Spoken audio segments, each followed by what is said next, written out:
guys, good morning. Pranav and Manisha here. Okay, wait for a few more minutes.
What happened today?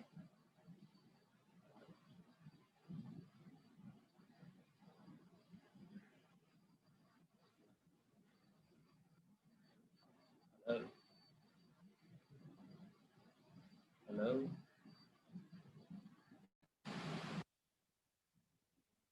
hello, hello.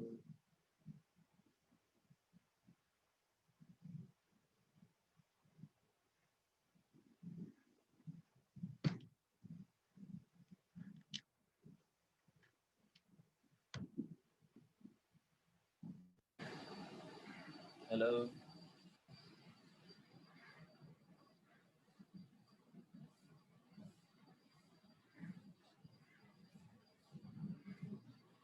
What happened? I think. Okay, fine.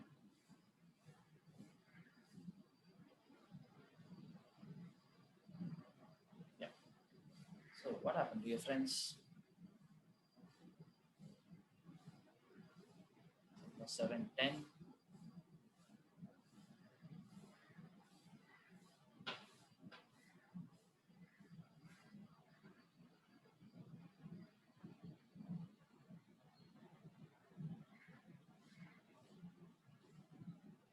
Pranav, do you mind calling people?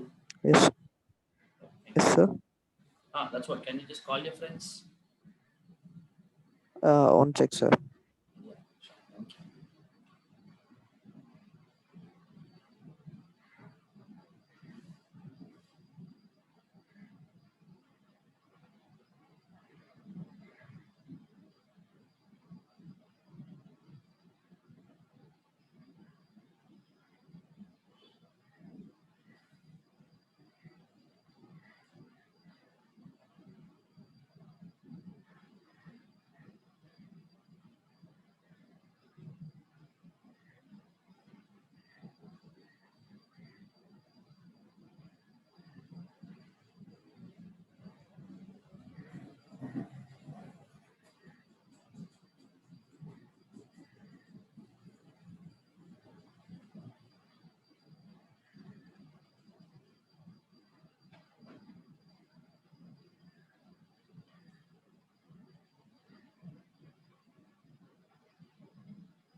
Okay.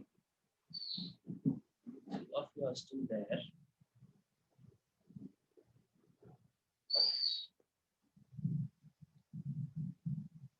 fine. Right, so I think I'll just start. Okay. So if your friends join, let them join.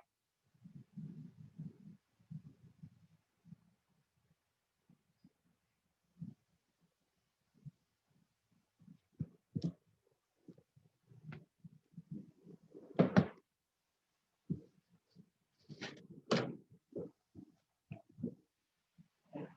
So last class, again, we just continued with inductive effect, right? So other than carboxylic acids, right?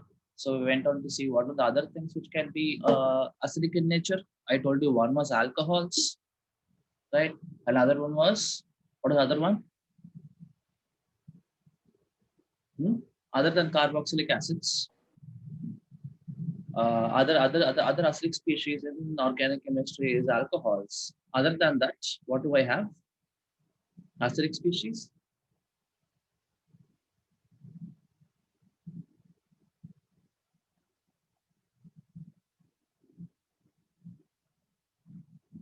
You're able to hear me, right? So what is the question you asked, sir? I'm asking. I have carboxylic acids to be acidic in nature and organic chemistry. I have alcohols, again, little acidic. What other things are acidic? There is some chat. What is it? Sir, I have a network issue. Sure. Take your time. Yeah. So do you remember? I think some of you, only two of you are there. I remember you saying about alcohol and this only, sir. Carboxylic acid. No. You remember, if I show you, you will again remember. What is this?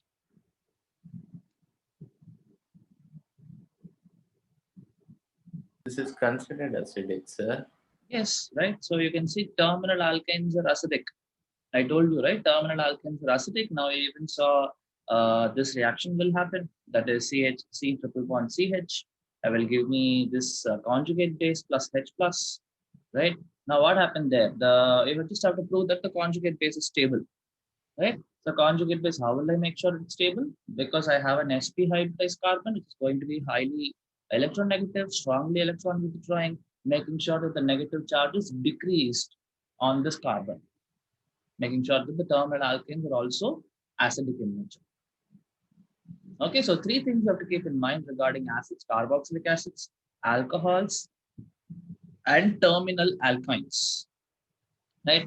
So these three are the ones which are going to be acidic in nature. And then when I go for bases, I told you that we are going to study about Lewis bases only in our organic, right? So we generally speak, when it comes to bases, we speak about amines, right? Now I told you how do you decide the basic strength, right? This is the criteria. Basic strength is directly proportional to the availability of lone pair. More and more the lone pair is available on that particular nitrogen or some other species, right? More and more is the basic strength, right? Fine. So we took primary amines, secondary amines, tertiary amines, and when we just checked which is going to be more basic, less basic, right?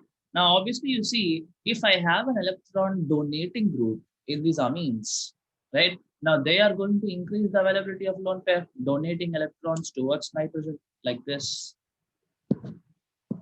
right? Donating electron like this, like this, like this, right? So you have, again, you see there are 3 electron donating groups in the case of tertiary amine, only 2 electron donating groups here, and only 1 electron donating group here. So you will see that this is the order of basic strength. Or in case of primary, secondary, and tertiary amines are more basic than secondary, than primary, right? Okay. Fine. So that is about inductive effect, people. These are all the different things you can do. You can go for acidic strength, basic strength, stability of different carbocations and carbanions. All these things will be able to predict with the help of inductive effect. Okay, fine. Now today we'll move on. We'll move on to see the other effects, other electron displacement effects. Okay, and the thing which I'm going to step out, only 2 of you are there. Should I start today? Okay, fine, we will start. But already you don't remember, and if people are not attending, definitely they will not remember. So guys, what do you suppose? What can we do? You want to do something else today? You have anything in mind? You want to ask me something? We can actually utilize this class for something else because only 2 of you are there. Venisha and Rohan. Pranav might join. Anything is fine for me, sir. No, like I'm asking, like you have any specific topics which you have doubts, you can ask me that we can clear it. Not only from the chapters which you are seeing. Like a recap, sir, for some lessons. Yeah. Any lesson. You have completed so many lessons, isn't it? Right. So any concepts if you want, I can teach them now, right, rather than going for a new lesson. Can you then do the chemical bonding chapter, sir? Small Yeah, recap. chemical bonding, not the entire chapter. Any specific topic you want? Say hybridization, or say this thing. What is that? Molecular orbital theory, or what do you want? Yes, sir. The molecular orbital theory. Okay, fine. Molecular orbital theory. We'll see. Fine. Okay. Right. So MOT is molecular orbital theory. Right.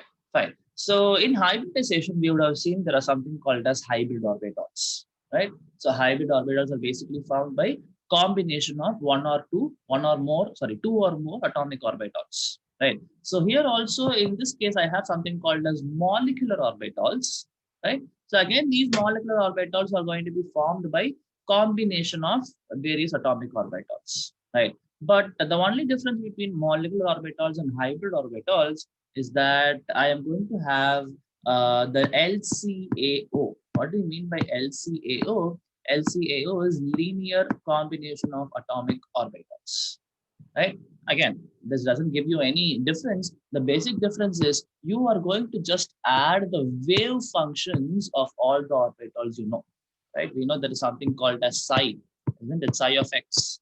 This is what is called as the wave function. Hope you remember, right? This is what is called as wave function.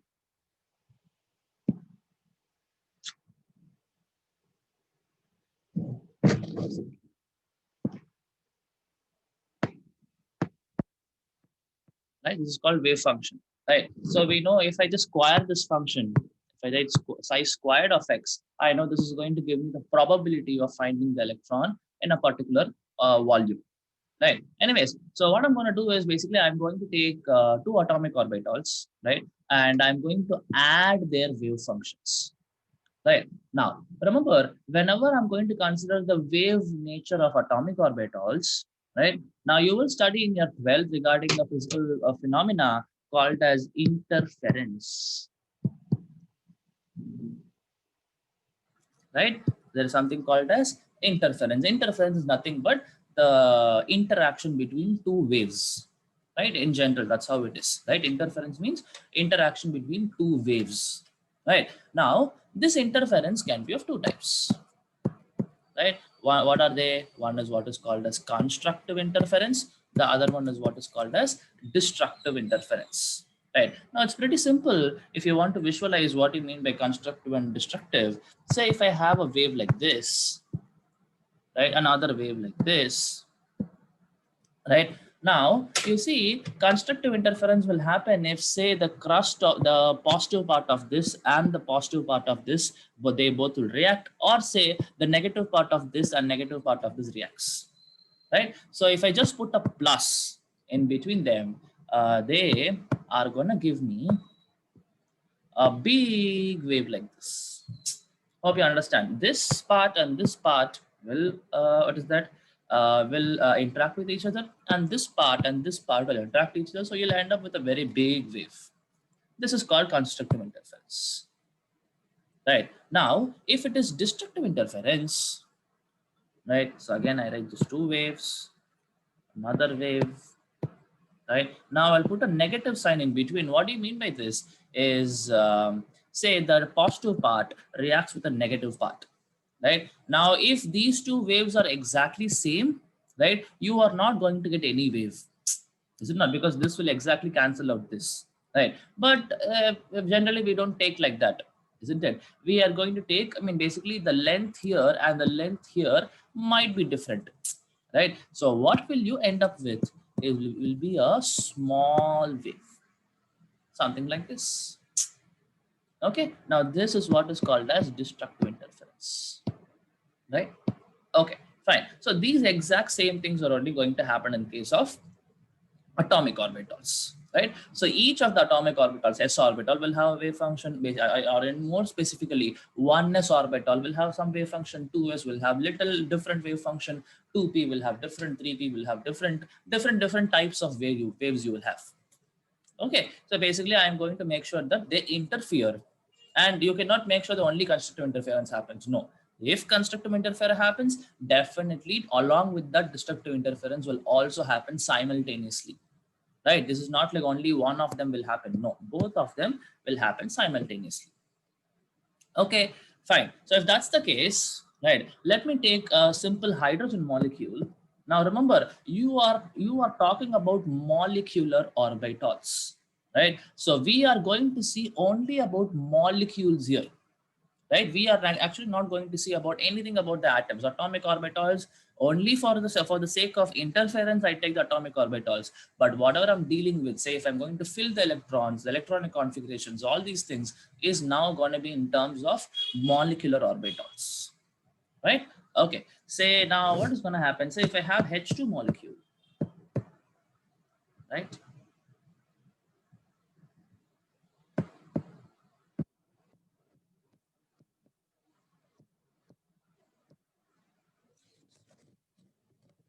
Okay, so if I have H2 molecule, you easily see that there are going to be two hydrogen atoms. Right now, this is a molecule, right? And these two are atoms. And I obviously know I'm going to have oneness orbital of this and the oneness orbital of this combining together, right? To form a molecular orbital. I would remember the rule holds good. The number of atomic orbitals combining should be equal to the number of molecular orbitals formed. Same with hybridization. The number of atomic orbitals combining should be equal to the number of hybrid orbitals. Right? So here also you see two atomic orbitals are combining, right? So you will form two molecular orbitals. One is what is called a sigma 1s. This is called corresponding to constructive interference. And next you will form sigma star 1s. And this corresponds to destructive interference. Okay. Now, constructive interference will always give me a more stable molecular orbital. That means it is going to be lesser in energy. Remember, energy and stability are inversely related, right? So constructive interference is going to give me a more stable orbital in the sense that molecular orbital will have lesser energy. Okay, now that lesser energy, more stable molecular orbital is what is called as bonding molecular orbital, BO, bonding orbital, or say bonding molecular orbital. And whenever destructive interference happens, higher energy, lesser stability, that is what is called as anti-bonding molecular orbital or anti-bonding orbital. Okay, fine. So now there is something called as MOT diagram. Right now it's pretty simple, right? Now MOT diagram, what do you do is, say for example, I do it for H2, very simple molecule, right? So H2, I have two hydrogen atoms. So I have one s orbital having one electron, another one s orbital having one electron. Say now this is the energy region. I mean the y-axis represents energy, right? Now they both will interfere. Now say constructively means I'm going to form a molecular orbital which is going to have lesser energy than the atomic orbitals, right? Now say again they will combine together to form an orbital which is having more energy than the atomic orbitals, and that would be my anti-bonding molecular orbital. This is sigma 1s, this is sigma star 1s. Right. Now, you have to place two electrons in these molecular orbitals, and all the things which you studied about the rules regarding electronic configuration, say Pauli's exclusion principle, off-bus principle, Hund's rule of maximum multiplicity, all these things has to be followed. Right. Now, in this case, now of what does off-bus principle says, I should put the electrons only in the lower energy orbitals first. After filling them, then I have to go for higher energy orbitals. Right. Now, in this case, the lower energy orbital is 1s, sigma 1s. So I put both the electrons like this. Right. So if I write the electronic configuration of H2 in terms of MO, molecular orbitals, it's pretty simple. This is how I write sigma 1s2. Very simple. Okay, fine. Now, moving on, say if I take any other molecule, like say O2, for example, right? Now, oxygen, let me draw the molecular orbital diagram for you. Right, now, please understand, oxygen will have 1s2, 2s2, 2p4, right?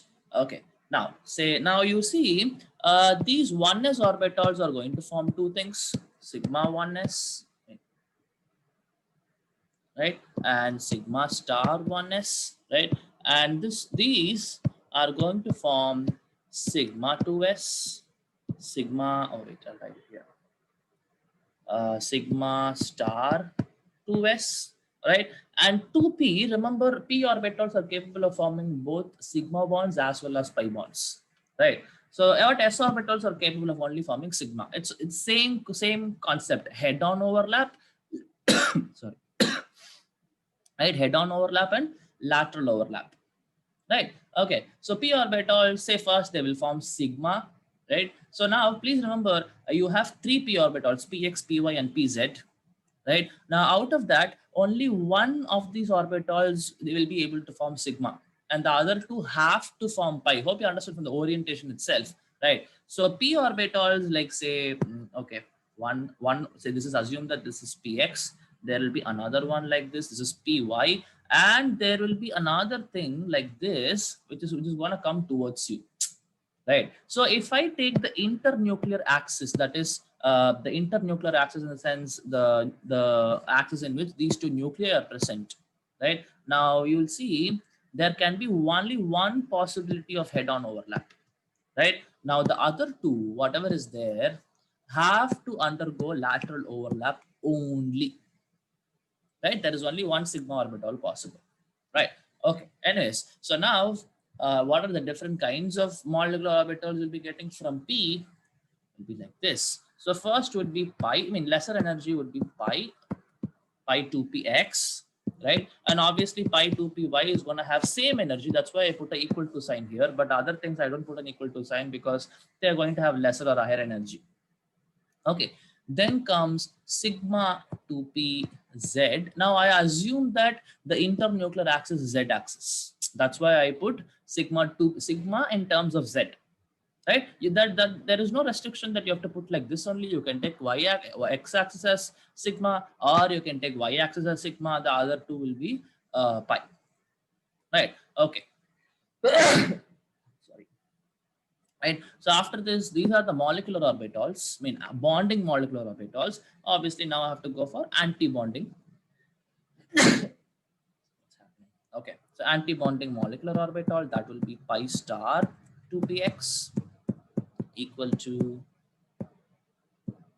pi star 2py, and at last I have sigma star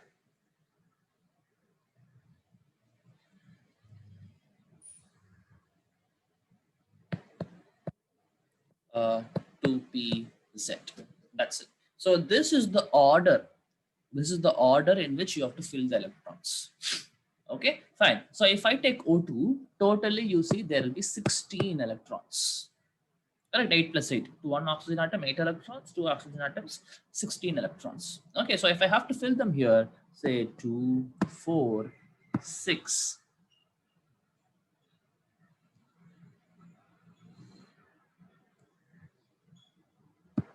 6, 8. Now, whenever you're going for these same energy orbital, you have to remember Hund's rule. What is Hund's rule? First, you have to singly pair them, then only, singly put them, then only pairing has to happen, right? So I'll put 1 here, again 1 here, then I have to go for 2. So now in this case, there's no problem. Directly, I'll put 2 and 2.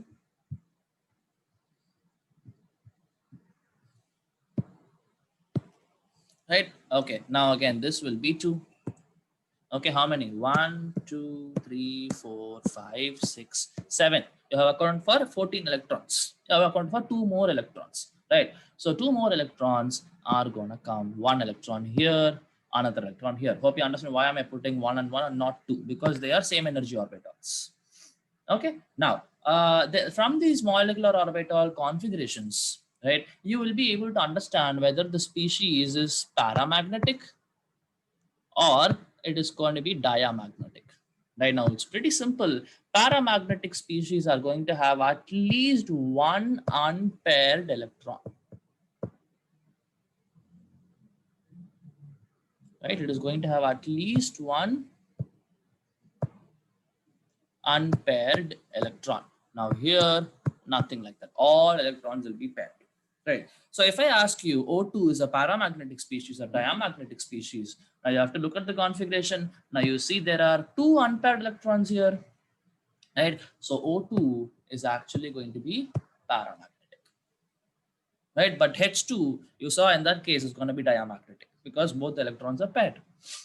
Okay, fine. Not only this, you will be able to see there is something called as bond order calculations, BO. Okay, bond order is equal to half into number of electrons in bonding molecular orbitals minus number of electrons in anti-bonding molecular orbitals. Okay, now this is going to basically tell you how many bonds are you going to form. So basically for O2, if you find, you will find the bond order to be 2. For H2, if you find, bond order will be 1. For N2, if you check, the bond order will be 3, if you write the electronic configurations properly, right? So basically this tells me how many bonds are formed between the atoms, right? Other than that, please understand this is directly proportional to stability. More and more is the bond order, more and more is the stability of the species, right? And obviously more and more will be the bond strength. More and more is the number of bonds, obviously more is the bond strength. And I know if I have higher bond strength, right, the atoms will be very close to each other, so it is inversely related to the bond length.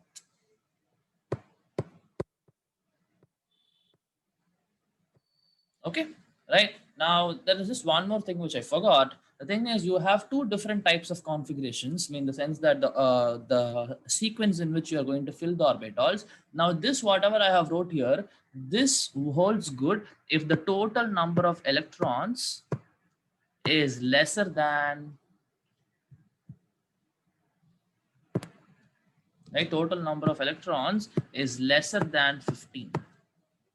Okay. Now, if the total electron count is greater than 15, greater than or equal to 15, right? Now, there'll be a small change you will do in these species. You will just re, put replace these two alone, right? That means this will come first, right? And this will come second. Other than that, no change.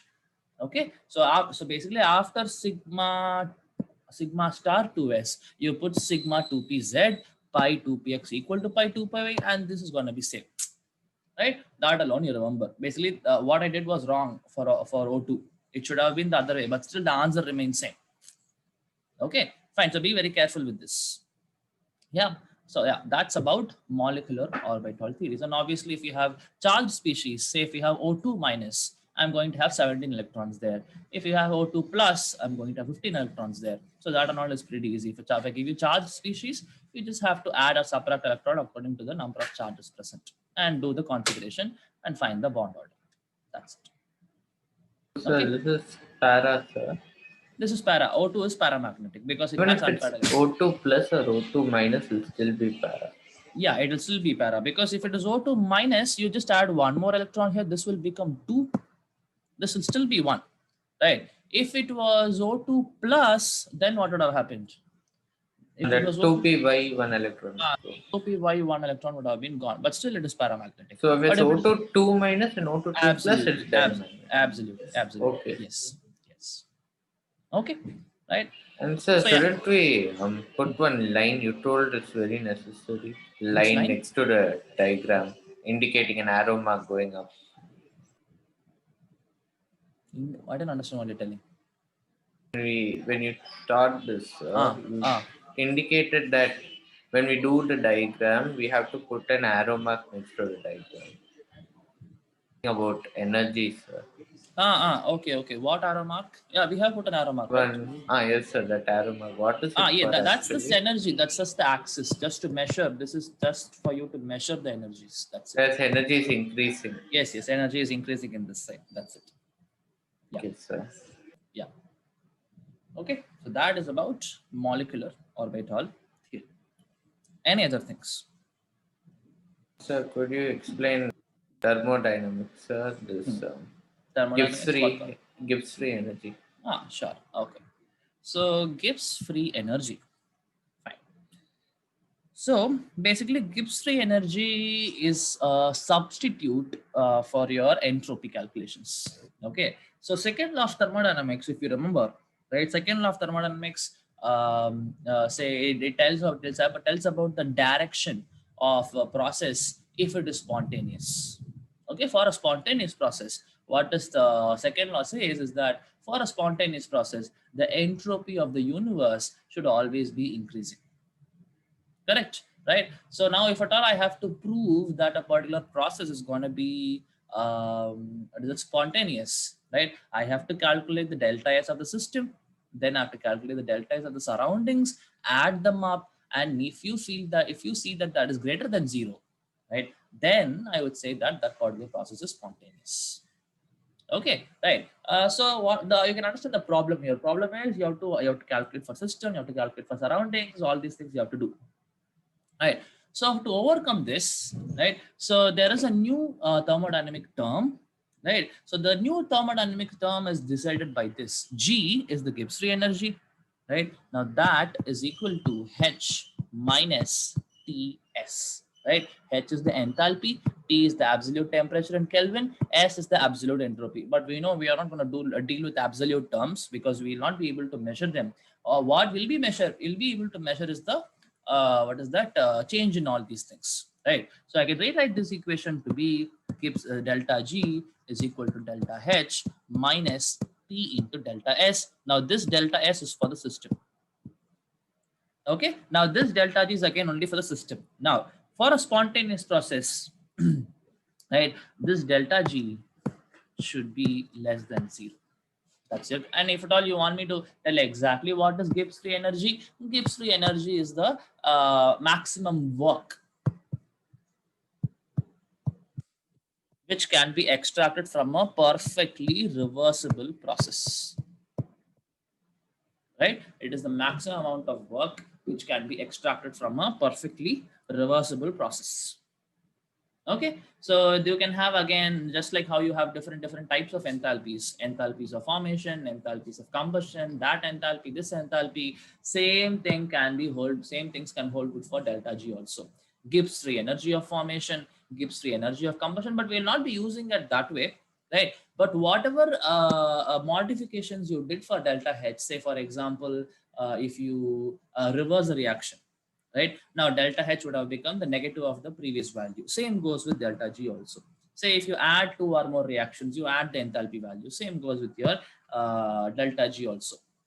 Multiply throughout by a reaction, you multiply the same factor with delta H, same goes with your delta G also. So you can do the thermochemistry. I hope you remember thermochemistry calculations, delta H. The same things can be given, the questions can be given in terms of delta G also.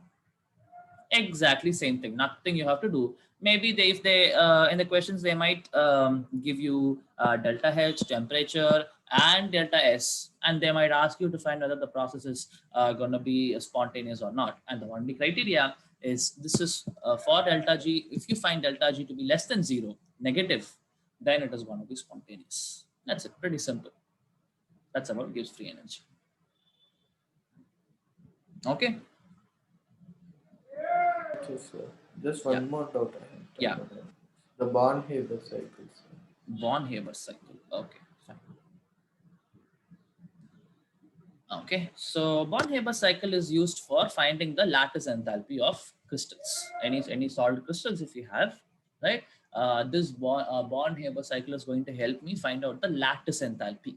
Okay, now what do you mean by lattice enthalpy? Lattice enthalpy is the energy required to break the lattice, right? Say for example, if I tell lattice enthalpy of NaCl is some X, right? Now how will I write the reaction for this? It's pretty simple. I have NaCl in solid state. It is going to form Na plus in gaseous state plus Cl minus in gaseous state, right? But we will be using even this reverse process also as lattice enthalpy, because I can even define lattice enthalpy as energy released when the lattice is formed, or say when the crystal is formed. Okay, so either way, either you're going to break the lattice or you're going to make the lattice. Either of that can be lattice enthalpy. Only that the sign will be different. Obviously, when you supply energy, positive, energy release will be negative.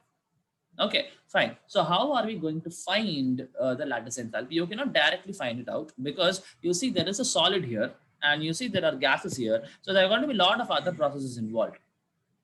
Okay, so Born-Haber cycle includes all these processes, and obviously I'm going to use energy conservation, right? Amount of energy released will be equal to the amount of energy absorbed. I'm just going to use energy conservation, right? Okay, so let me take NaCl and we'll see what happens, right? So I have to easily understand that sodium will be in its solid state, chlorine in the form of molecule will be in gaseous phase, will be forming NaCl in solid state. Okay, right.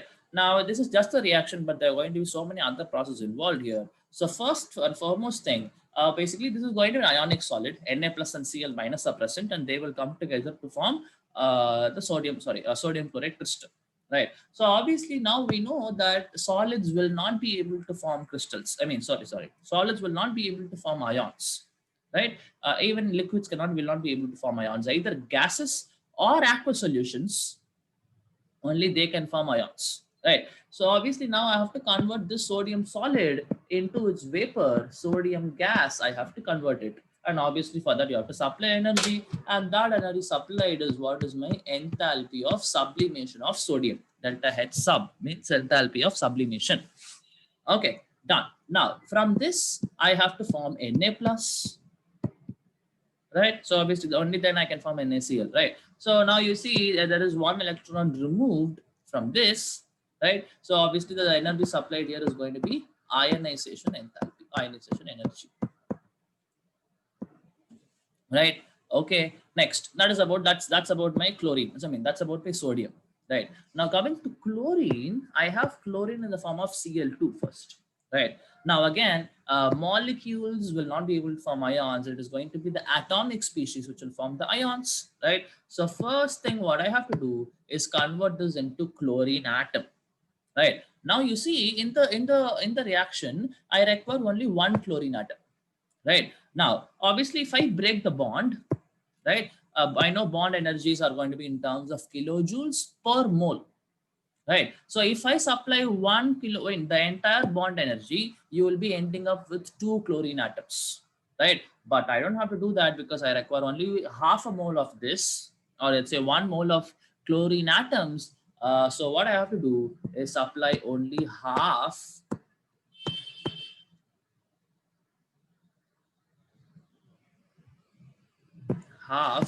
the bond energy, so that you'll be able to break it. And out of this 2 moles of chlorine atoms, since you're supplying only half, you'll get only half the mole, that is 1 mole of chlorine atoms. Done. So now this has to form the ion. So that will be, if you add an electron to this,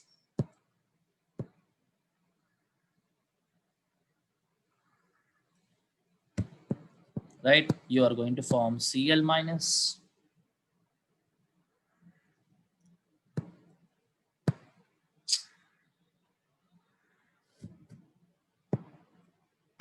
Okay, now this Cl minus and Na plus will combine together,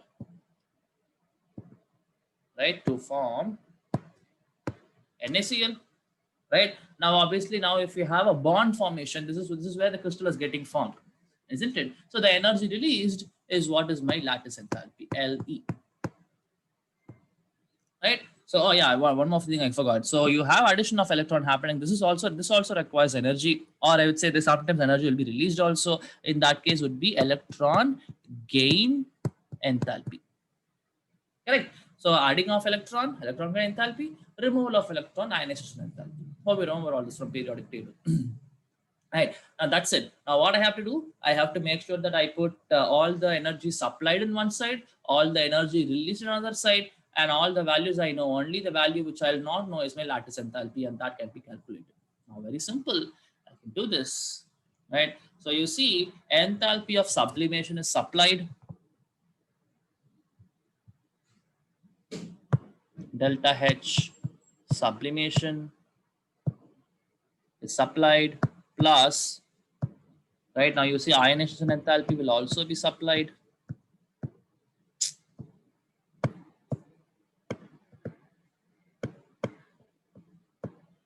okay, plus, okay, let me make some space, right? And then you see what else, bond energy will also be supplied, plus half bond enthalpy, okay. Then what else, ionization enthalpy, delta sublimation, that's it, right? Now electron gain enthalpy and lattice enthalpy are going to be the energy which are released, right? So electron gain enthalpy plus the lattice enthalpy. Now you will know this value. All these are experimentally determined values. Whatever I have tick mark here, all these are experimentally determined values. You can do that, right? So from all these things, you will be able to take, I mean, you will be able to calculate what is the lattice energy. Okay. Now, if at all it was Mg2 plus or MgCl2, there will be certain small differences. What will be small differences? Now, in case of ionization enthalpy, you form only Na plus, but that time you have to form Mg2 plus. So you have to include first ionization enthalpy, Mg plus, second ionization enthalpy, Mg2 plus. That is one difference. Second difference is about the chlorine. Right now, chlorine, you require that time 2 chlorine atoms. So instead of half the bond enthalpy, you have to supply the entire bond enthalpy. And electron gain enthalpy is for 1 chlorine atom. Right now, in case of if you supply the entire bond enthalpy, you will be getting 2 chlorine atoms. So you have to supply 2 times the bond enthalpy. If at all I had MgCl2. Okay, so these are all, and entire other things are going to be same. Okay, again I repeat, if it was MgCl2, one thing is one difference is in terms of ionization enthalpy, because you're going to form Mg2 plus, first ionization enthalpy, second ionization enthalpy. Second one, I require both the chlorine atoms to be present. So you supply the full bond enthalpy, and when I go for electron gain enthalpy, for 1 chlorine to become 1 Cl minus, 1 electron gain enthalpy. For 2 chlorine to become 2 Cl minus, you have to include 2 times the electron gain enthalpy. That's it. Yes, understood. Understood, sir. Okay. Vanisha, you have anything in mind? You want to teach anything?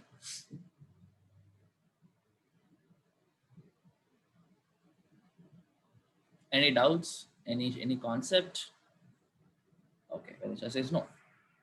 Okay. Okay, anything else, Rohan? Nothing in particular right now, sir. Okay, so it's 7:50, right? So we'll wind up here. If you have anything else, you can let me know. Maybe some other day. Just go through all the things. If you don't understand, we can have a class for that also. Okay. Okay, fine. sir. So I think we'll stop here. You can go study for your exams, right? Thank you so much. Thank you, sir. Yeah.